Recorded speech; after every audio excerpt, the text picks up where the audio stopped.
chattering away.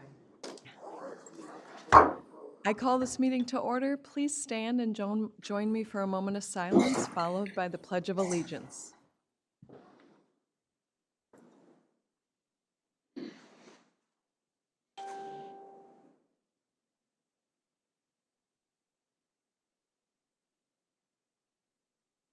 I pledge allegiance to the flag of the United States of America and to the republic for which it stands, one nation, under God, indivisible, with liberty and justice for all.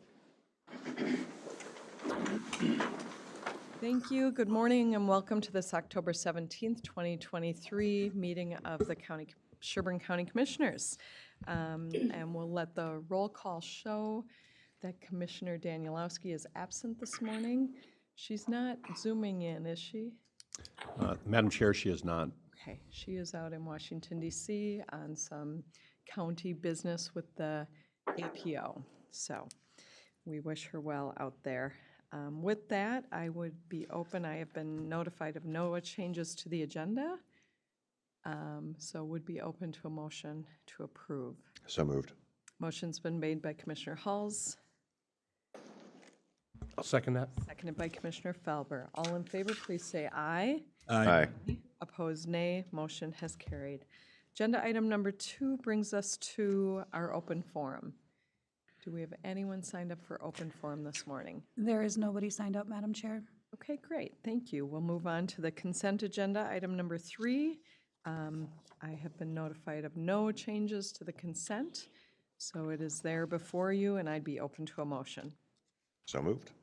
Motion's been made by Commissioner Hulls, I'll second that. seconded by Commissioner Felber. All in favor, please say aye. Aye. Opposed, nay. Motion has carried. On to agenda item number 4, that of announcements. I'd like to start out this, our announcements, recognizing our law enforcement. Over this last week, we had a situation in Benton County where five of the officers were injured, and I just want to have us take a moment to recognize that and have a moment of silence. And if it's your common practice, a moment of prayer for the 5 officers, their families, our Sherburne County Sheriff's Office, and the Princeton and Elk River Police Departments. So please stand.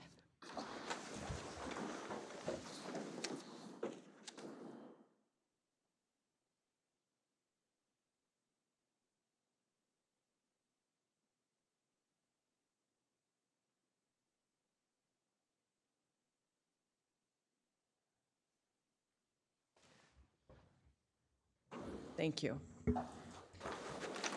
And with that, I will turn it over to Administrator Messelt for other announcements. Thank you, Madam Chair, members of the Commission. Just a few quick announcements here. First of all, as you are around the building today, I would note that we do have some new photos that are being displayed from our options partners, so hope you get a chance to take a look at those. Second of all, just a reminder, not on your calendar on page 3 of your agenda, but just to remind you of the Housing Summit coming up on November 8th, 11:30 a.m. to 4 p.m. We have about 60 slots, 30 are already filled, but we're hoping to have a good turnout for that. And then based upon the outcome of that, as well as some information that you discussed at AMC yesterday about some of the housing money, we'll be scheduling the Housing Workshop Part 2 to continue the board discussion of that. But if you're interested and are around on the 8th, that would be outstanding. Third, just a note, some of you had not heard, but Zach Guttormson had resigned from the county to take a position with Bowser. We're going to miss him. Lynn is in the process of discerning what she's going to do with that position, and I apologize. Lynn was gone, and Zach made a quick move, but he's actually going to continue working with us because he'll be the local government representative for Bowser. So we're very excited for him, as well as for the opportunity to continue working with him. As Gary noted, that's why Zach also had to step down from the Soil and Water Conservation District Board, so they have a vacancy there as well. And then just a couple of notes on your agenda today. At 10:10, we would request that the board take a hard break, and then we'll go outside and take a look at the new veterans vans and meet some of our drivers. and, excuse me, 10:20, I said 10:10, 10:20. And then also we'll have coffee and cookies or treats out there so you can spend some time with the drivers and take a look at the new vans. Also, I believe our new deputy VSO will be there as well, so you can meet him. And then just a couple of notes, and then if needed, board confirmation or discussion. We're coming up into the annual meeting portion of the year for the Association of Minnesota Counties. The county has 8 votes for the annual meeting. Typically, it's a block vote. Listed are the 5 commissioners, and then Amanda, Andrew, and your administrator, me. Just want to confirm that that's okay with everybody. Typically, again, it's a block vote when we do vote on policy positions, but the 5 commissioners are listed. And then in most cases, the county engineer, the health and human services director, and the administrator. So I'll put that in unless there's a desire for discussion on that. Madam Chair, Commissioner Halls. will there be an opportunity for us to discuss what those positions are going to be? Correct. We'll do that before, yep. Okay, as long as, I'm okay with doing it as a block, as long as there's an opportunity for us to discuss it ahead of time. Good. And then the other one is MCIT also holds its annual meeting during the December conference. Listed in your committee assignments is Commissioner Danielowski as primary. There is an alternate in case Commissioner Danielowski cannot make it to the AMC annual, or the MCIT annual meeting. Currently, that's listed as your administrator. I can obviously cover that, but if there's a commissioner who's interested, we can list them as the alternate for the MCIT annual meeting. And that's during the AMC meeting? It is. Mhm. And you designated Rayanne to be the MCIT rep, but on the off chance she can't make it, they do ask for an alternate. Can I get the dates on that again, please? Sure. I think it's December, let me look it up real quick. You're hitting me blind here, so. December 2nd to the 4th. 4th. Starting on a Sunday, or the 3rd. Yeah, so it starts the 3rd. I think it goes through maybe the 6th even, so let me, 3rd to the 6th. Yep. Sunday to Wednesday. and I'll look up when the MCIT meeting is. Typically, it's Tuesday, so that would be the 5th. And obviously, anybody can sit in on that meeting. It's just, again, for voting purposes.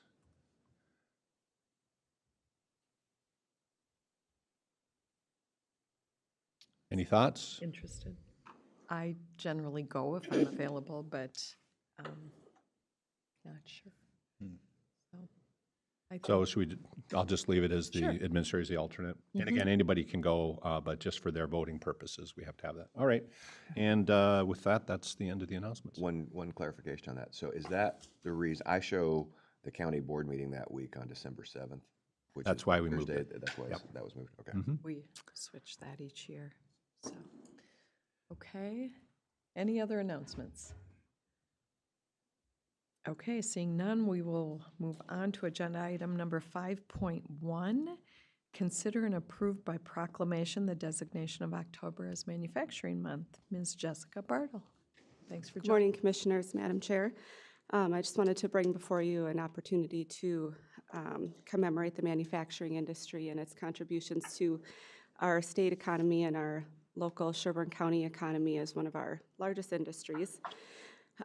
Whereas the manufacturing industry is a critically important part of Minnesota's diverse economy, and whereas manufacturing contributed $58.7 billion to Minnesota's economy in 2022, representing 13% of the state's gross domestic product, and whereas manufactured exports brought $24 billion to the Minnesota economy in 2022, and whereas workers took home $24.9 billion in wages from Minnesota manufacturing jobs in 2022, the second largest total payroll among private sector industries.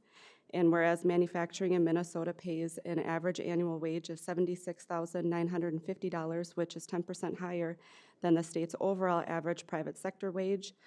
And whereas manufacturing provides more than 325,000 highly skilled, well-paying jobs, which significantly contribute to Minnesota's high standard of living and economic vitality. And whereas Minnesota added more than 10,000 manufacturing jobs from 2021 to 2022, and the manufacturing industry set a new record with nearly 19,000 job vacancies in 2022. And whereas Minnesota expects to see more than 75,000 job openings for manufacturing production positions alone through 2030, And whereas there are more than 8,550 manufacturing companies in Minnesota making a wide range of products that improve life, create solutions, and bring joy here in Minnesota and around the world. Now therefore in Sherburne County, the Sherburne County Board of Commissioners do hereby proclaim October 2023 as Manufacturing Month in Sherburne County. Thanks, Jessica. So we do act on this, so I would appreciate a motion. So move. Motion made by Commissioner Gray, I'll second that. seconded by Commissioner Felber. Any more discussion? Madam Chair, I just want to just add on to this that for me, manufacturing is vital. Any community that's going to thrive, and we want Sherburne County to thrive, needs a vibrant manufacturing sector. And so this is key for us as far as I'm concerned. So thanks for bringing this today. Yeah. You're welcome. Okay. All in favor, please say aye. Aye. Opposed, nay. Motion has carried. Thanks, Jessica. Item number 5.2, consider the approval of a preliminary residential standard plat of Meadow Estates North with Ms. Lynn Watashik. Good morning. Morning. This is 6 lots. This is located in the General Rural District of Big Lake Township. Planning Commission recommended approval with the 4 conditions that are listed in your packet. Okay, so what is the wish of the board? I would move that we approve it. Motion's been made by Commissioner Felber, I'll second that. seconded by Commissioner Gray. Any discussion? This came to us with full support from the Planning Commission. So all in favor, please say aye. Aye. Opposed, nay. Motion has carried. Item number 5.3. This is the Krista Ponting property. Property owners are Krista Ponting and David Jennings. They're requesting a conditional use permit for a riding stable and a boarding facility. This is up in Palmer Township in the Shoreland Overlay District of Rice Lake on 16 acres. Planning Commission recommended approval with the 13 conditions in your packet. Okay, thanks. Is there anybody here from? Okay, I had one concern when I read through it. You know, it says you can't have any equine events at all. Correct. So I wouldn't want you guys to get dinged 5 years from now if you had a fun show. Oh, I So don't if think we don't plan on doing that. You know, I mean, I just thought I'd mention that because, you know, a lot of boarding stables will have just for the people that ride there or whatever. I just wanted to make sure that we're not going to have trouble down the line. We won't have problems. Okay. That was Yeah, it. and I'll add to the fact that they're kind of the model of how this should be done. They started from the beginning asking questions and have really dotted their i's and crossed their t's on this whole process. So they're kind of the way things should be done when you're going through zoning process like this. That's great. So Commissioner Gray, is there a motion? I move to approve. Okay, a motion made by Commissioner Gray. and I'll a second that. Seconded by Commissioner Felber. Any other comments or questions? Seeing none, all in favor, please say aye. Aye. Opposed, nay. Motion has carried. Thank you. Thanks, Lynn. Moving on to agenda item number 5.4. Mr. Dave Lucas is joining us. Consider approval of a source-separated organics program feasibility study. Morning, Madam Chair, members of the Morning. board. Upon approval by the board, department solicited requests for proposals to conduct a source-separated organics feasibility program study. We received 4 applications, HDR being the lowest. And I'm actually pleased about that because they are currently wrapping up our household hazardous waste feasibility study, so they do have great familiarity with our county and our department and its structure. So unfortunately, we did not receive EPA grant dollars. As you recall, we applied. We did not receive that. It's our intent, and we made it clear earlier on that if we did not receive those grant dollars, that the need is still there. We are still seeing tremendous amount of waste being landfilled.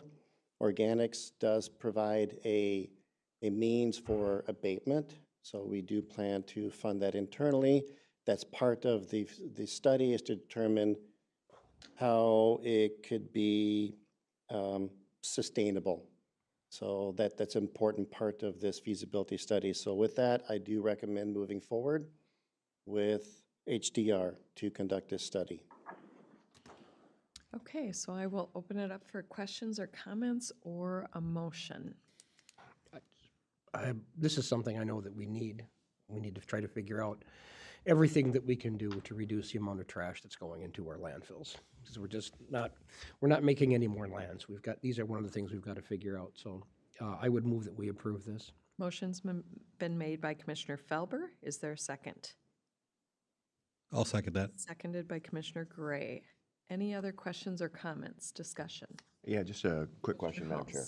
Halls. So on the study itself, I read through it, but I may have missed it. I just want to make sure that part of that study include looking at existing programs and participation levels? So Correct. at the end of the day, we need to make sure that this is one of those tricky ones where it's only going to work if it's easy for people to use, and we have ways of helping people have high participation on it. Agreed. Okay. Okay, any other questions or comments? And it seems to make sense that since we're already working with that organization, that's going to be a nice transition into this project because they know us well. So I was also impressed with the WSB proposal and some of their staff people. So, Yes. yeah, who I think we've worked with before for things also. So we've got some good options. So we do have a motion and a second to approve a proposal by HDR to conduct a source-separated organics program feasibility study with a not-to-exceed amount of $49,160. Any other questions? Seeing none, all in favor, please say aye. Aye. Aye. Opposed, nay. Motion has carried. Thank you. Dave? So moving on now to agenda item number 5.5, that of reviewing and approving the Minnesota Family Investment Program Biennial Services Agreement. Good morning, Ms. Lisa Holker. Good morning, Commissioners. I am Lisa Holker. I supervise the Family Financial Team, which is where the MFIP program is housed. And this morning, requesting approval for our biennial plan. This is the justification to DHS of how we spend our allocated federal and state funds in support of our MFIP and DWP programs. So this is usually probably a consent agenda item, but anytime we have new commissioners, I just wanted to take a couple of minutes just to kind of give you a quick overview of what this is. And so this is how we fund the administration of our MFIP and DWP programs, which are the two family cash programs. The MFIP program has both a cash and a food portion. There's a 60-month lifetime limit. And one of the cornerstones of that program is that we want to get folks self-sufficient and working. And so the largest chunk of this allocation we contract out to Avivo to provide our employment services. And what they're doing with those monies are everybody has their own employment counselor, there are career developers, they're working on interviewing skills and resume writing, and then they have some of this is allocated to direct support dollars to help people pay for training, pay for technology, pay for interview clothes, pay for a car repair if they need their car repaired to be able to get to work. And so that's kind of where the bulk of the money goes. The other family cash program is DWP, which is the Diversionary Work Program. Works hand in hand with MFIP. That's a 4-month program, doesn't count towards the lifetime limit. But that also is very employment services intensive, trying to get folks able to work, resolving some of their barriers so we can get them off of the programs and out being self-sufficient in our community. So the breakdown of this money, it's a total of $626,294. $374 of that goes to Avivo, as I said, to provide our employment services. This actually is our first year with Avivo. We were previously contracted with a different provider, and then through an RFP, we decided that Avivo offered a lot of the things that we were looking for to hopefully help our clients be more successful. So the contract has been going great. Later in the year, you will see the Avivo contract for 2024 come through. This is what funds that contract. Also included in this, we have just over $50,000 for emergency assistance. That is for our families who have less than 200% federal poverty guideline income, and we can help pay evictions and disconnects to keep them stable, keep them in their homes, keep their kids in their homes. And then this year, the biggest change we had to that, our funding has been going down. Our funding is not based on our caseload size. Our funding is based on the proportion of the statewide cases that we have. So we've seen a decrease in that. Therefore, we have a decrease in our emergency assistance. So we've gone from eligibility once in a year to once in 18 months. So that will be a big change for our clients. And then when it also, 30,000 of it goes to help fund the on-site childcare center that we have upstairs. And then 170 of it is for staffing costs, and that is both my employees' salaries based on a percentage of their work, some of my time, and then some of one of our case aide who supports these families' time. So I think that's kind of my general spiel. Does anybody have any questions? Good spiel, and thanks for including the new commissioners. About how many people does that service? We have got, right now, we've got 228 families on MFIP. That's 195 parents and 433 kiddos. So average payment per case, if anybody wants to know, is $1,002. That includes both all the cash they receive and the food support benefit they would receive. Okay, other questions? Yeah, Commissioner Felber. I noticed that they offer specialized training programs for African Americans, African immigrants, Hispanic, and recent immigrants. Does recent immigrants include all immigrants, or is that specific? Yep, Okay. it does. And there have been, there's been some legislation in the past year or so, specifically for some of our Afghani refugees and our Ukrainian refugees. They come over, it gets a little bit complicated, because legislation says these certain types of citizenship status are eligible for programs and certain ones aren't. And when they were coming over here on humanitarian parole, they weren't previously eligible. And so some of those programs came before the funding had been approved to include them in MFIP. There were some special programs created, but now they are fully included in any of those funds. Okay. And then I see that there isn't a specialized program for Indigenous people. Is that just due to a lack of counselors? There wasn't a checkbox, at least, therefore. Yeah, and I don't know to speak to that. They haven't come out and specifically said that. Usually where the targeted programs are coming from is MFIP has the self-support index. That's our state performance measure. And so they're measuring the demographics of all of our different populations, and usually they're targeting those programs to underperforming areas. And so I don't know if they just haven't specifically identified that or if there weren't enough numbers to make it that way, but I can certainly bring that back and see if there's some appetite for that and benefit for that. Thank you. Okay. Any other questions, comments?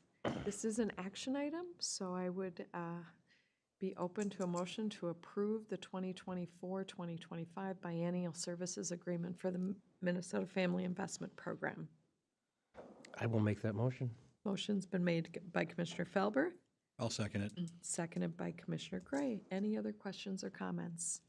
And thanks for putting this on the regular agenda to share a little more information. As Lisa said, generally this is just a kind of something we do every couple of years. So good to know more about it and dive in a little deeper. So thanks for that. All in favor, please say aye. Aye. Aye. Opposed, nay. Motion is carried. Thank you. Thanks, Lisa. Moving on to agenda item number 5.6 with Ms. Diane Arnold reviewing the Auditor Treasurer's monthly report for September. Good morning, Madam Chairman, Commissioners. Before you is my September, 2023 report. And enclosed in there is our trial balance that we have that's prepared by my accounting manager, Sherburne Kapsner, and also the 3-page investment report prepared by Finance Officer Lorraine Rupp. So investments are above the targeted budget amount by the end of September by $1,034,403.90. Earnings totaled $1,859,403.90. Compared to $944,934.10 a year ago. So we're ahead of last year's investment earnings by $914,469.80. So our general fund balance is behind that of last September by $5,378,958.99. And this includes the ARPA funds. And what we have as a balance to date as of the end of September was $8,131,390.34. And as you know, a good portion of those funds are already earmarked for projects that have already been approved by the board. And if you wanted to know more on which buckets that they're in, that's all listed on our website as well.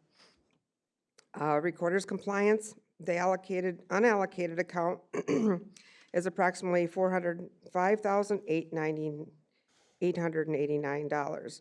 So overall, when looking at the budget to actual, the general fund department's budgeted expenses for 2023 are under budget for the year to date by approximately 16%, showing 59% of expenditures to 75% of the budgeted year. Also wanted to, draw your attention to on Fund 81, on the balance sheet comparison, that's on page 3, are taxes and penalties. So this line item here, our fund there, shows that we're slightly ahead of collections from the previous year. Overall, we're tracking well for the tax collections. As you know, October 16th, yesterday, was when the second half taxes, real estate were due. Agricultural taxes are due on the 15th of November. So notices went out in the local newspapers along with being placed on our county's website. Then if you want to go to page 7, that's the functional budget to actual report, and that's included in your review. It just provides a snapshot of the function of the expenditures and revenues to budget for 2023 as of September 30th. And this report, as I mentioned before, is based on modified accrual. So the amount that you're seeing in the investment earnings, as I had mentioned, that is the GASB 31 entry for our unrealized gain on our investments. Then I want to give you a little bit of an update on our 2023 election. July 21st of 2023, Sherburne County was awarded, with the election funding allocation from the state in the amount of $20,442.68. That was out of the $1.25 million that was allocated to all 87 counties. The following allocation has been completed based on the recommendation from the state, whereas 50% to the county, 25% to the municipalities and townships, and 25% to the county and cities responsible for administering absentee ballots in proportion to share of the registered voters in the county. So, and those numbers were based on the May 2022 registered voters list in Sherburne County. So the attached worksheet that's on page 8, that gives you the breakdown of the potential allocation that was determined for each of the entities listed. There will be an agreement that's sent out to each of the entities for them to determine if they wish to receive the funds or to let the county have them to be spent on election qualified expenses. Those entities that would like to receive the funds must report to the county auditor by the 15th of December 2024 on how they spent the funds with supporting receipts, which can be used for equipment, hardware, software, cybersecurity, security-related infrastructure or capital improvements, or to improve access to polling places for individuals with disability, or for staff costs for election administrators, election judges, and other election officials, printing of publication, postage, programming, local match for the state or federal funds, or any other purpose directly related to election administration, along with the county. And we'd also do the same reporting, and we report to the Secretary of State by December 31st of 2024. This allocation will continue in the same amount each year until the agreement is modified by legislation. So I've included the county's portion in our 2024 budget for the revenue and expense. So if you look on the last page, page 8, that is the breakdown of each of the entities based on the proportion. Some of the entities have already indicated that they were just going to leave the funds with the county to be utilized. We have an agreement that's been sent to our county attorney's office for review before we send it out to all the entities. So that's being gone through right now. Any questions on that part? Any questions? Okay, then moving on to the proposed tax notices and meetings for our truth in taxation. The 2023 proposed notices, and this is for, or 2024 proposed notices, will be processed and mailed this year by Prima Data. They are currently working with 17 other Minnesota counties, including 2 that are with our same MSIS tax group. So it's been working very smoothly to go, because they're familiar with our programming and software. Bonnie Jacobs, my property tax manager, has completed the 2024 proposed tax capacity values. And this year, the notices must be delivered between November 11th and November 24th. So our plans are to get them in the mail the week of the 13th of November. Does anyone have any additional questions? No, I kind of blew through that pretty quick. And our truth and taxation hearing is November 30th, November 30th at 6 p.m., correct. so please mark your calendars for that. Okay, any other questions? So this is an action item, so I'd be open to the wish of the board. Move to approve. Okay, Commissioner Gray moves to accept the September 2023 financial report from the Auditor Treasurer. Is there a second? I will second that. Seconded by Commissioner Felber. Any other discussion? Seeing none, all in favor, please say aye. Aye. Opposed, nay. Motion has carried. Thank you. Diane. Our next agenda item is agenda item number 5.7. Mr. Kyle Breffel's joining us to talk about public safety radio replacement. Well, good morning. Thank you for rushing through the agenda. I know you could not wait to talk about radios. But first of all kidding aside, the Sheriff's Office is working on a very ambitious project, not only to upgrade our radio fleet, but to encrypt our entire radio fleet from top to bottom. There's 2 reasons for doing this. One, the encryption component is it's paramount importance for all kinds of communications that we use between on-scene, dispatch, etc. It's also a requirement both at a federal and state level that we come into compliance with this encryption need on our communications. The other thing is partnering with other key county departments such as maintenance and public works to replace aging radio fleet. So by doing so, we are planning for future need, shared costs, and again, this aging radio fleet that is no longer supported by the manufacturer. When batteries, mics, things of that nature go out, they're nearly impossible to get or impossible to get. This project will just bring us into the 21st century as far as communication and encryption needs and beyond. With that, I'll stand for any questions. Okay, thanks. Any questions?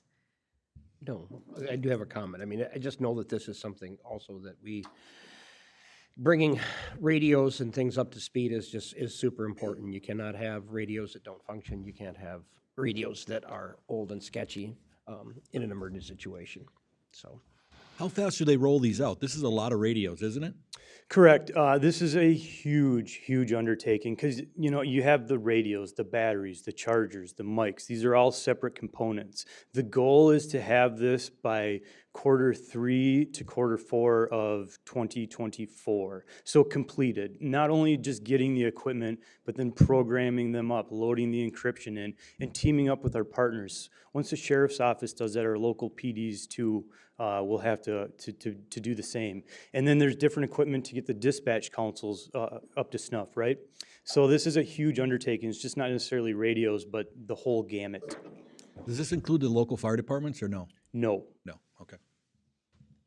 Madam Chair, just a quick question. So, so this whole rollout is about $900,000, correct? It's a little more than that. Currently, we have $900,000 allocated in the public safety funds and another $400,000 in ARPA funds. And then so from a budget, I'm just trying to understand from a budgeting standpoint. So the $900,000 was accrued over a period of time. No, sir. It was occurred, the Department of Public Safety released local jurisdictional funds, more or less unexpectedly. I let the sheriff talk more to that, but that is coming out of those funds. Oh, I see what you're, so understand. So I guess my question is, or my recommendation is these are technology items. They're eventually going to need to be replaced. So I would just want to make sure in the future we have some sort of accrual that happens over a period of time, so it's not a surprise when it comes time to replace this technology, because we can't always count on a large infusion from the state to be able to replace these things. So that would be my one recommendation. But it needs to be changed. They need to be cut up today. Yeah, what is the life of these radios? The average expectancy is 10 years. We've been fortunate enough to push that a little further than that, but and to the commissioner's point, we've slowly but surely been working towards this. It's just making this big jump to get everything on the same playing field rather than just a little bit at a time. So, Great. So this request is utilizing $900,000 of the Department of Public Safety funds and $400,000 of the ARPA funds, which we'll be dealing with in our next agenda item, I believe it is. So Administrator Messelt. Kyle, just following up on that question about life expectancy, you know, there's been a lot of talk at the State Radio Board about Motorola having almost like a monopoly on this, and that there's almost a feel of planned obsolescence, you know, much like Apple's been criticized for their iPhones. And some agencies have looked at alternative radios, or they've looked at aftermarket mics and batteries. To what extent was that evaluated? And I know your preference is to stay with, you know, the recommended Motorola units, but, you know, what was the analysis that you used to decide that? And then just to clarify, this is off a state bid contract, so we don't have to do an RFP, correct? correct, yes. So this is off a state bid contract that has been viewed and vetted by our county attorney's office. As far as looking at other technologies, we spent a lot of time there. We've looked at kind of mobile cellular technologies. We've looked at different brands, and it wasn't viable for our needs, most particularly because every single one of our partners utilizes Motorola radios, the Armor system, and just the way it's designed. It's great for internal use if you never left campus here, but once you start going out of state and working with the State Patrol or DNR or Wright County, it quickly it diminishes capabilities, and that's why we rely so much on these Motorola and Armor usable radios. Yes, Madam Chair, if I may. Yeah, I mean, I'm on the MESB board, Metropolitan Emergency Services Board, and there are a couple of other counties that have tried to move, smaller counties, that have tried to move to some other radios, but really, I mean, in the 30-some years I've been around law enforcement, I mean, there is no substitute for the Motorola. It's not that there's, you know, a monopoly really to be concerned about. It's simply the system that works, and you can drop it, you can fall on it. It can be on your body when you're hit by a car, and it still keeps functioning. And all of these things are important. You know, I mean, you just can't, replace the durability of a piece of equipment like that, so. Are they compatible with the next generation 911 system that might be coming online? Will they be? I guess I don't follow. I mean, we work hand in hand with dispatch. That's managed different, but as far as the we call it the interoperability with them, yes. Okay. I mean, what that holds 20 years from now in the next gen, but with their current iterations, absolutely. But looking into that next thing and next thing and next thing. But the thing is, this is pretty much scalable. Again, so this encryption is scalable. We're able to put this in some of our radios already. Some aren't, so we have to replace them. So a lot of this is scalable. Same with the dispatch consoles. In order to become in compliance with this encryption, it's just it's an upgrade to it, not a new piece of equipment necessarily, but new software, so it's scalable. Okay. Madam Chair, if I may, I mean, my understanding of the next gen 911 that we're talking about, and it's something that at state level, they're trying to get a lot of funding for this, and MESB and other people are actively lobbying for a lot more funding for this. But the next generation 911 primarily affects the dispatch consoles themselves. It's what's coming in. What's coming out and going to the radio system is the radio, the 800 megahertz system, the armor system that goes out to the radio. So the next gen 911, which is also going to cost us a lot of money, is going to be more with the consoles themselves, the dispatch, and how those receive information from the outside world. Okay, well, this is an action item. Seems like we have a lot of support for this, and thanks for the presentation. So, Just one more comment, Madam one Chair. more comment. Yeah, just real quick. Back on the budgeting piece, because we're replacing a large amount of technology all at one time, that means it's going to obsolete all at one time. So that gets to my point on let's make sure that we're budgeting correctly for it in the future. Otherwise, it'll end up hitting us all at once. Okay. Excellent comment, Commissioner, and something definitely take note and talk to Joel about. So we're saying we're going to give you money every year to make this happen for the next 10 years. That's what I heard. Yeah. I said budget. That was on record. And he wrote it down. Yeah. I said budget Yeah. for Huh? it. And the sheriff just came in the room, so it's done. So what is the wish of the board with this? Move to approve. Motion made by Commissioner Gray, I'll second that. seconded by Commissioner Felber. Any other questions, comments, or discussion? Seeing none, all in favor, please say aye. Aye. Opposed, nay. Motion has carried. Thank you. Okay, and moving on now to Mr. Dan Weber with ARPA update and recommended approvals. I would like to add an item to the ARPA request to transfer money from one parks project to another, but that'll be second. We'll start with a follow-up to Kyle's presentation. As he mentioned, about $900,000 would come from the public safety money, and the request is for $400,000 from an ARPA. I won't go and explain the project again, but as Kyle mentioned, that's what the funds would be used for. Okay, so this first item is suggested to approve the ARPA-related project expenditure of $400,000 for the Department of Public Safety radio replacement project that was just explained. So moved. Motion made by Commissioner Hulls, I'll second that. seconded by Commissioner Felber. Any more discussion on that? Seeing none, all in favor, please say aye. Aye. Aye. Opposed, nay. Motion has carried. And secondly, we have one project that is over budget and one project that is under budget for ARPA. So I'm making a request today to transfer the money from the under budget into the over budget project. And what they are is project 197 is the vault restrooms at the Grams Park. That is coming well under budget. So we'd like to transfer $10,000 out of that project into the deconstruction of the Big Elk Park project. That's about $10,000 over budget. So that would be a $10,000 request to transfer from the one project to the other. If the Grams Park is even further below that, that money would be returned to the ARPA pot and reallocated for another project.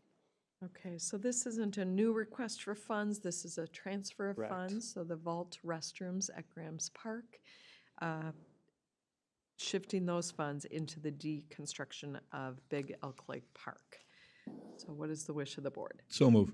Motion made by Commissioner Gray, I'll second that. seconded by Commissioner Felber. Any other information people need on this one?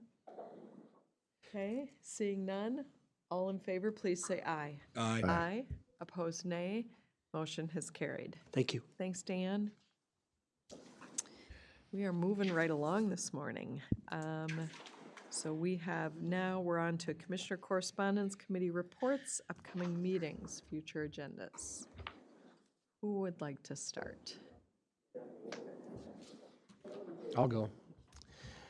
Madam Chair, if that's okay. Sure. Let's see, excuse me, the first thing I did was the Rural Action Caucus. They discussed broadband deployment, that's a big thing for a lot of rural counties. There's just a lot of work on broadband across the country. We're finishing it up here. A lot of other places are struggling with it, and that was probably the primary topic at that one. NACO Justice and Public Safety Committee call. Center for Homeland Security and Defense and Security. There's a program for executive leaders and a master's program in Monterey at the university there, the Naval University, and those are free for people who are in government work. So we can take a leadership program. Some of them are online, some of them require that you would go out there. The executive leaders program, you have to go there 1 week per quarter. But all these programs are entirely free for public workers. That's something that's a good piece of information. I'm going to look into it myself. Sherburne County Association of Townships, a lot of discussion about the cannabis bill. We're obviously still considering we're going to take that as the lead on that deal, because realistically the county's the only one that can do that. The juvenile center meeting that I went to, setting billing a little bit higher because obviously costs are going up. Costs are going up across the board. We're having to spend more money to get employees. And they discussed lockdown as a disciplinary procedure, and there's a new risk assessment instrument that the state is making them use, and it's not really going to change the people who are put in there, just kind of change the analysis that we're dealing with those juvenile offenders.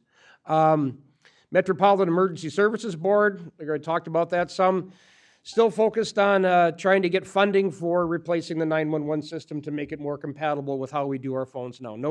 Virtually no one has landlines. We need to redo that system. It's just insanely expensive to do so. Just that kind of technology is really a lot of money. The MC, on the 11th, I sat on the MCIT, Cyber Preparedness and Response for Public Entities webinar, and that was some more good information about phishing attacks and how those might come in. It's some good information. It's available on their website if you haven't had a chance to see it. The more we can learn about how to avoid those as individuals and particularly as government officials to prevent somebody from getting into our system and costing us a lot of money, the better off we are. The County Connect meeting on 10/12, always happy to do those. Those are a good deal. Over the weekend, I went to the Big Lake Fire Open House, which was a great event as usual. Had a lot of fun there. And I'd like to, Rayanne's not here, but I'd like to put out a thank you to the Big Lake American Legion and Auxiliary. They did put on a free veterans dinner out at the Lions Park last weekend, and that was a nice event that they had for the veterans in our area. Yesterday, we went to the AMC District 5, a lot of discussion about levy increases. We are below the average, if that's any consolation at all for anyone. And then Wright County has a community dental clinic. This is something I thought worth mentioning, which people from other counties can also access. It is an income-based service, as I understand it. So if you are having trouble being able to afford your dental care, there is an option in Wright County where you could go and get some dental care. Legislative priorities that were discussed were public safety, human services, and solid waste were some of the top concerns.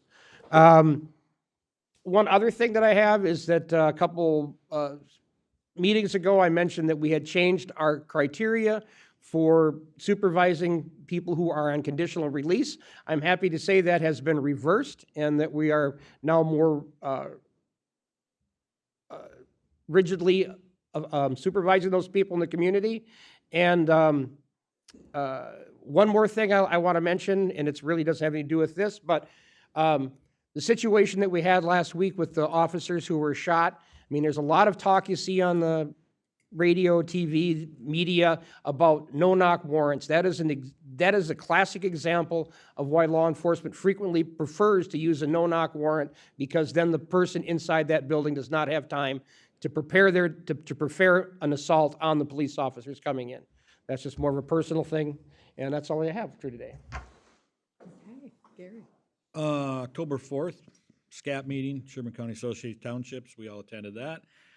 Greg went over some of that. The two County Connects meetings that I attended were great, always in like interaction with the employees. Attended the MICA meeting by Zoom, and again, of the 14 counties that are member of MICA, we were the second lowest levy, so I think we should take some real appreciation in the fact of what we did there for the levy. Soil and Water Conservation District monthly board meeting, and then I attended the AMC District 5 meeting, which again, of all of those counties, we were the second lowest levy of all of the counties that were there. So another kudos to us. Okay, I Andrew. also got to the October 7th Fire Board meeting, or Clear Lake Fire Open House, where North Helicopter was there, and that was a good open house, too. Okay, Andrew. So for me, a couple of things. So I'll keep it brief. Technology steering committee meeting last week. We have that once a month, and went through current changes to our IT systems, what we're upgrading to, and those sort of things, and that's going along nicely. A couple of public meetings. So met with Mayor Dietz and a number of constituents at the Legion on Saturday. Primary topics focused around three areas. One was property taxes, so we had the discussions around those. Road safety. So we talked a lot about some of the improvements that we're looking at making to some of our rural county roads from a safety perspective. And that was a primary concern, we've discussed things around the transverse rumble strips, but also lighting, also signage, those sort of things. And there is an overall plan that's being executed on by Andrew and his team, and there was a lot of concern around that. And then the third piece was around the cannabis legislation and concerns around what it means, what it's happening, when do things go into effect, enforcement, those sort of things. So quite a bit of discussion around those primarily those three topics. And then also, just discussions around the differences between the Elk River ordinances and the county ordinances. A little clarification on those as well. Then I also met with Representative Novotny, and myself met with a number of constituents last week as well. Similar topics at that discussion. A little more discussion of some of the things that are happening at the state level, but of course they're out of session. So there are some things that the caucuses are doing, even out of session, but it's kind of quiet at the state level. But primarily concerns around the same three topics for the county. So, and that was my week. Okay, thank you. Couple County Connect meetings that were great to be at. The Sherburne County Association of Townships that people mentioned, and just want to say thank you to our county attorney's office and for presenting. And the primary focus was cannabis, so some good conversations happening there as we continue to unpack that. I have a futures meeting coming up. I co-chair futures for AMC, and that we are going to be out at Camp Ripley, and our whole focus for that meeting is going to be veterans. So really excited about that. We haven't done a deep dive in veterans issues for a number of years with futures. So I had a TRICAP executive committee meeting, continue searching for our new executive director. There's a group that's been meeting under kind of the United Way called Nonprofits United up in the Princeton area, trying to gather nonprofits to talk about issues that are in common for nonprofits. So that's a good group. Toured Phillips Distillery up in Princeton as part of Manufacturing Month, and up with the Princeton Chamber. Great River Regional Library, we finished up our work on our collections development policy and presented that in a work session to our board. That was almost a 3-hour meeting. For the board, it'll go for a vote at our next meeting with the policy rewrite. Overall, it was very well received. A few board members are still having some issues with the new changes. The MICA meeting was talking about legislative platform going forward. MICA levies for our counties ranged from, on the low end, 2.25 all the way up to 9.88. The highest seems to be 9.8, and we are on the low end, as people have said. AMC Board of Directors meeting was last Friday. AMC District 5 yesterday. Something that really occurred to me there, having MCIT Garrett there, the executive director, is the strength of that partnership, and so grateful that we've got MCIT, especially during this time with cybersecurity issues, and they are just a really strong partner. He was a big part of the meeting and is a great new leader. Again, levies is always the discussion this time of year. Again, the low end was a 2.25, and the high end there was 8.9. So, and then I just was asked to be part of another leadership opportunity through AMC. It's kind of the next step after the last one that Rayanne and I have done. It's called Leading on Purpose. Just started this week. I will keep you posted on that. I did get a scholarship to participate, so no financial implications for the county. So, anything else?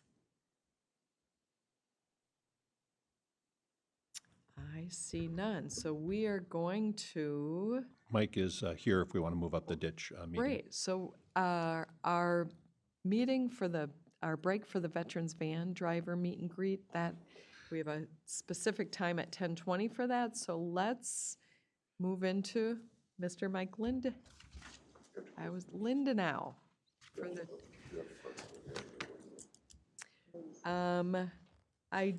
How does this work? Recess regular meeting. Yes, recess regular meeting and reconvene and open the ditch authority meeting. Thank you for that reminder. So good morning, Mike. With that, first I would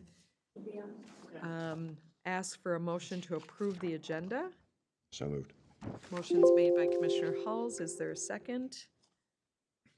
I'll second it. Seconded by Commissioner Gray. All in favor, please say aye. Aye. Aye.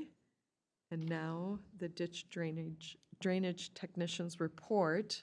There was a written report in your packet about 2 ditches. So, Good morning, Madam Chair, fellow commissioners. morning. Any questions regarding my written report? It's pretty brief. The last 2 months has been very quiet with the dry weather, and we've already fixed a lot of the bad areas. So you don't have any videos of blowing something up? No, not this time.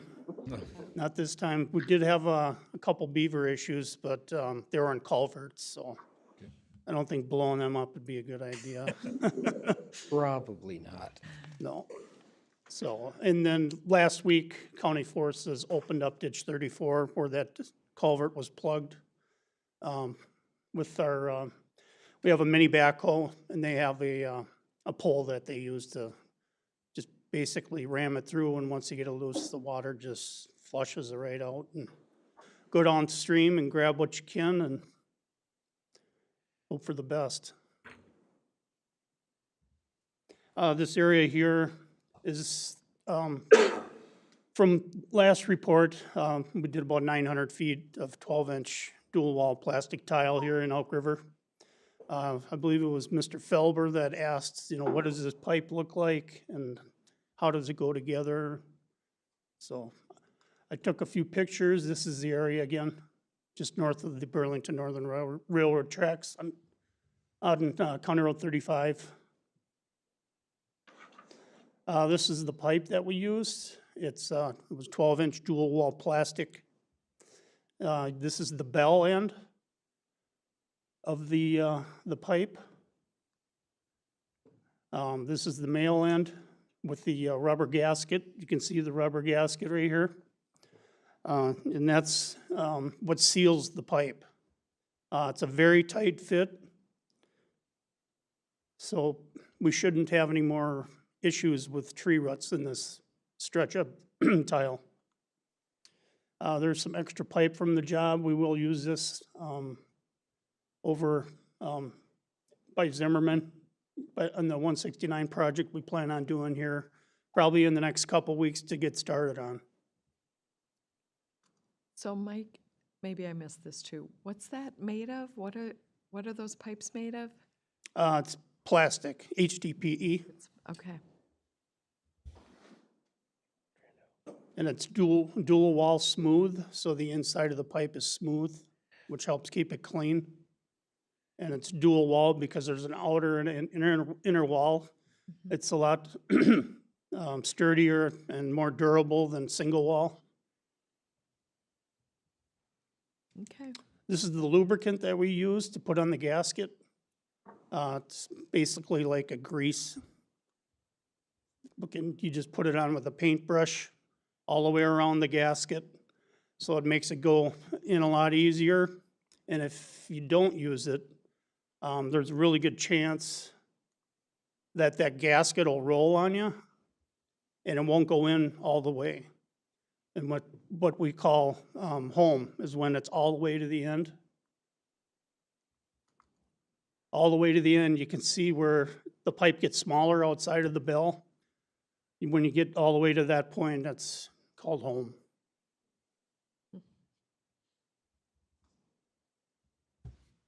These gaskets, they do come off. They're put on there manually. There's a groove that they sit in.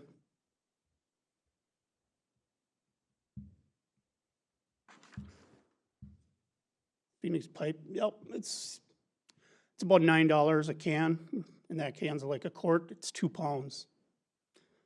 One of these cans was enough to do that whole job, so it goes pretty far. It's like $9. It's worth every penny, because it saves you a lot of time and it makes things go a lot smoother. That's all I have, unless anybody has any questions. Any questions? No. Okay, thanks for all those details. So we do need to accept the ditch drainage technician's report. So moved. So the motion's been made by Commissioner Halls. I'll second that. Seconded by Commissioner Felber. Any other questions or comments? Hearing none, all in favor, please say aye. Aye. Opposed, nay. Motion has carried. Thanks, Mike. Thank you. So we will adjourn the Ditch Authority meeting, and now We can head out, take our break. and Reopen head out. and then take a recess. so take a recess? Take a recess and then just meet out in the lobby, so. Okay, Yep. so it is 10:03. Let's meet out in the lobby at about 10:15. And we will see the new veterans bands and tour them and spend a little time out there. So 10:15 out in the lobby.